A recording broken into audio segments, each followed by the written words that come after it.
There are lots of secrets in NBA Jam. It's a game filled with hidden characters and secret passwords. And the hidden stuff is what gives the game a lot of its depth. Well, and as some of you might already know, you can play as some of the characters from Mortal Kombat in NBA Jam Tournament Edition. Well, you can play with them if you're running the right version, that is. This trick only works on versions 1 and 2 of the game. There are only 4 Mortal Kombat characters you can play as: Raiden, Sub-Zero, Reptile, and Scorpion. The way you unlock the hidden characters comes from the screen where you enter your initials. Put in RAD as your initials. Then choose July 9th as your date of birth. And now you can play as Raiden. For Sub-Zero, put in SUB as your initials. December 5th should be your date of birth. Sub-Zero.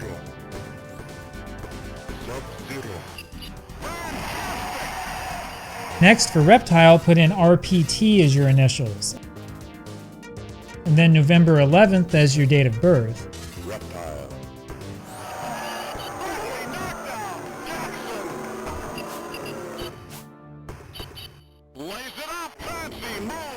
And finally, for Scorpion, put in SCO as your initials, and use July 6th as your date of birth. Scorpion.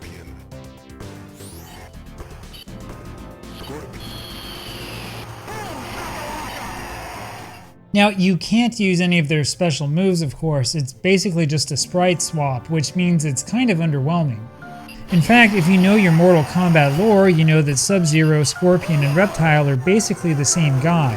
The only difference is the color scheme. My guess is that it was easy on the programmers to use these 3 since all they really needed to do was change the color. And unfortunately, there really isn't very much special about Raiden. After playing as all 4, I'm not certain that there's any difference between them.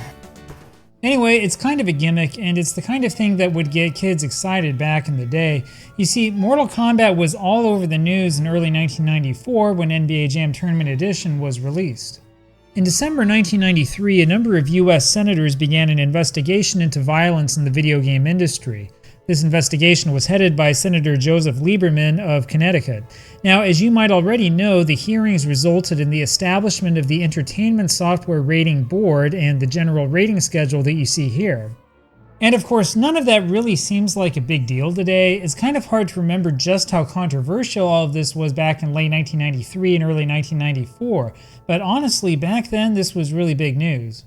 Midway released Mortal Kombat 2 in the arcades in early December, right around when the investigation began, and headlines around the country focused primarily on the violence in the game. Now, Senator Lieberman was not a newcomer to politics. He knew how to take advantage of a controversy for his own political gain. Of course, to be fair to him, Mortal Kombat 2 was a pretty violent game. Fatality. Though I should mention that the programmers at Midway did have some fun with all the controversy. Reptile wins. Flawless victory. Friendship. Anyway, Senator Lieberman's big claim to fame was being the vice presidential nominee on the failed Al Gore ticket in the contentious 2000 election. I suppose that Lieberman's prominence in the political sphere came largely because of the video game violence controversy. Mortal Kombat 2 went on to be a great success in the arcades, and the ESRB system continues to this day, though I should mention that it's pretty pointless. The only games these days that cannot be sold to people under 18 are the ones that get the adults-only rating. In theory, the system is supposed to help parents choose appropriate games for their children. As a parent myself, though, I can assure you that the chances of me telling my teenagers what to play are pretty slim. And it was really the same thing back in 1993. In my opinion, this whole thing was just political grandstanding with no real substance. Of course, given all the controversy, it probably wasn't very wise for Midway to stick Mortal Kombat characters into NBA Jam. It's really fun to play with them, sure, but it was bound to make really important people really upset. And the really interesting part is that the vast majority of us never played on Revision 1 or 2 of NBA Jam Tournament Edition in the arcades, and that's a part that a lot of the video game historians kind of leave out. So if you check out this list of clones of NBA Jam Tournament Edition from Arcade Database, you'll see that Revision 1 of NBA Jam was released in mid-January 1994. Revision 2 came out in late January of that year. And then Revision 3, which took out all the fun stuff, didn't come out until late February. So you would think that you'd have a chance to play this version if you got to the arcades early enough, right? Nope. You see, those versions before Revision 3 were all restricted playtest versions.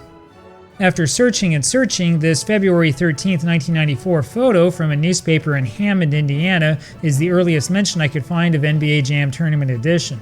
Remember, according to our chart, those kids probably played Revision 2.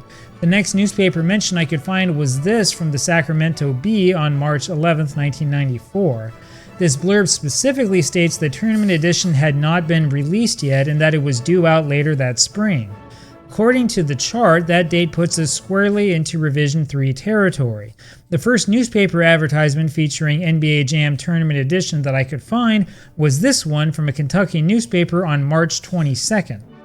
That's the thing that we tend to forget about those arcade game revisions. Sure, you can flash your chips today to play a different version, or you can use an emulator if you like, but none of us could do that back in 1994. We only knew the game that was actually released. From what I could tell, Replay, the arcade industry magazine, never mentioned the NBA Jam revisions, and I couldn't find any mentions of Tournament Edition in early issues.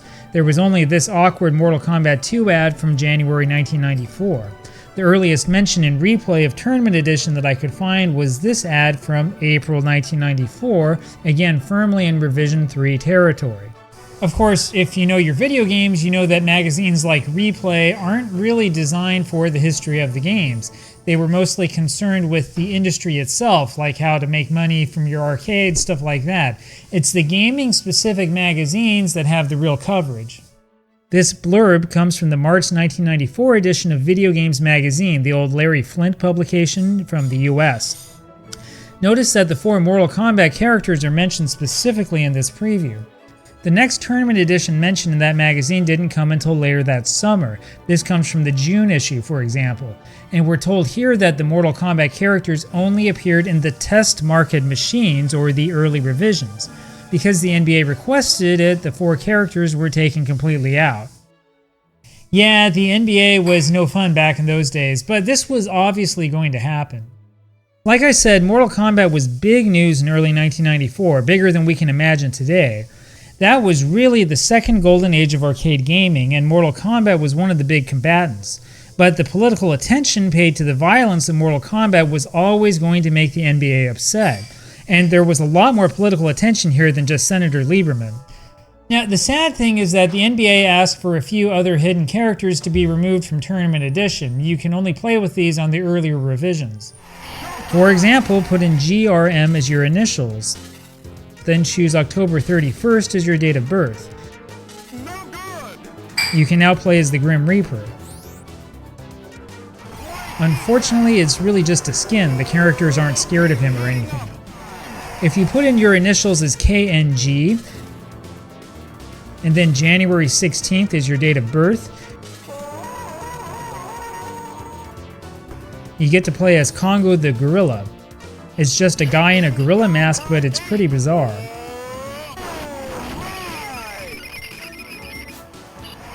Enter your initials as ELV, and then put in January 8th. This lets you play as Elvicious, which I think is supposed to be an Elvis lookalike. It's not well rendered, but at least he's a good player. Finally, put in TJC and October 11th. You can play as Tin Common. I don't know who he is, but his character is awful. And then there's the Fatality code. Yeah, the Fatality code, which most people don't know about it, also only works on the early versions of the arcade game. On the Team Select screen, hold up and push pass about 20 times. The message says that Fatalities are enabled. Now, if you push somebody when you're on fire, you'll set them on fire. Okay, I think I can see why the NBA wanted to take that one out, but at least they let us keep in a lot of the other fun stuff. You can play as a cheerleader in the officially released version, for example. Carrie Hoskins also posed for a number of interesting magazines. She's still got a male player's body, which kind of takes away from the fun. But it's still pretty cool.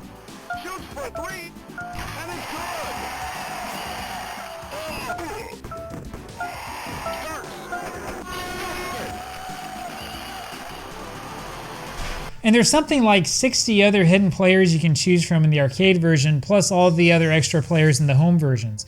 Anyway, all in all, it's a lot of fun to unlock these characters and to try to beat all 27 NBA teams with them. And yes, the game will save your progress if you use one of the hidden characters. It's just a shame that they took out the Mortal Kombat characters. But then again, it was also pretty politically insensitive for them to be included in the first place.